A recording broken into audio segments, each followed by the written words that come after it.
Assalamualaikum Kak. Waalaikumsalam Ayah. Ayah mau bacakan lagi nih kisah-kisah hewan yang disebutkan dalam Al-Quran. Siap. Judulnya apa nih? Gagak dan anak Adam. Maksudnya adalah anak Nabi Adam. Ya. Oke, kita langsung baca aja ya. Siap.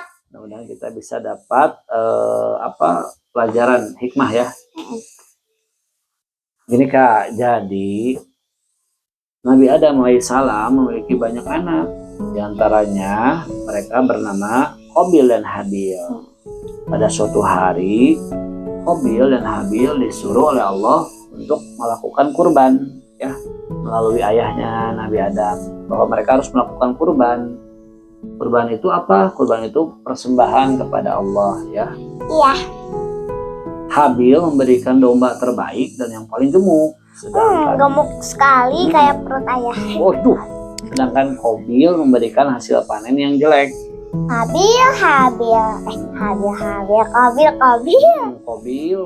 ya teman-teman. Oke. Allah Subhanahu wa Ta'ala menerima kurban Habil dan menolak kurban Qabil. Terus gimana? Ya, jadi Qabil pun marah dan tidak terima. Nah, Qabil dan Habil berdebat cukup lama. Habil berusaha menjelaskan dengan sabar. Berdebat itu apa? Berdebat itu saling berpendapat ini di dua pihak. Namun Qabil tetap tidak bisa menahan amarahnya. Qabil ini marah Kak sama Habil karena dia kesel kenapa kurbannya Habil diterima sedangkan kurbannya Qabil tidak diterima. Padahal kakaknya itu kan Habil, pasti kan dia tuh baik ke Qabil, kan Qabil itu adiknya, makanya adiknya juga baik ke Habil. Galak. Iya. Nah, karena tidak bisa menahan amarah, akhirnya Habil dibunuh Kak sama si Qabil ini. Cerita gitu karena dia sudah dikuasai oleh nafsu syaitan. Nah, Qabil panik Kak, aduh gimana ini, aku telah membunuh kakakku. Dia menyesal. Setelah itu Qabil bingung, dia tidak tahu harus berbuat apa terhadap Habil. Lalu Allah mengutus 2 ekor burung gagak untuk memberi petunjuk pada Qabil. Salah satu dari gagak itu mati.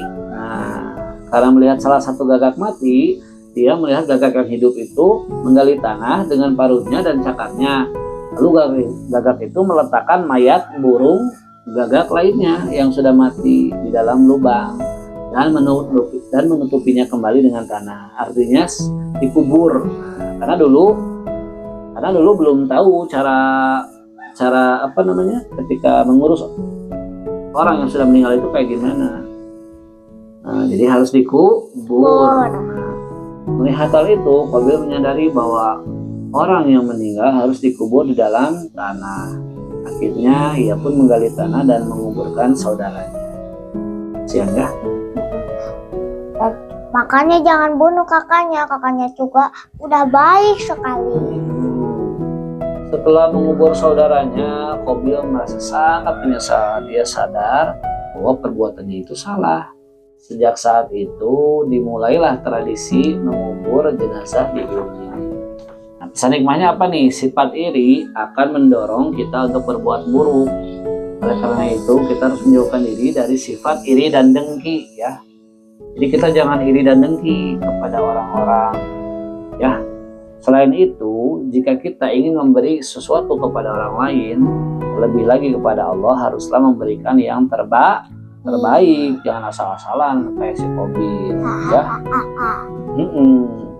Kemudian, nah kita baca surat Al-Maidah ayat 31 yang artinya, kemudian Allah mengirim seekor burung gagak untuk menggali tanah supaya dia memperlihatkan kepada Qabil maksudnya, bagaimana cara mengubur mayat saudaranya.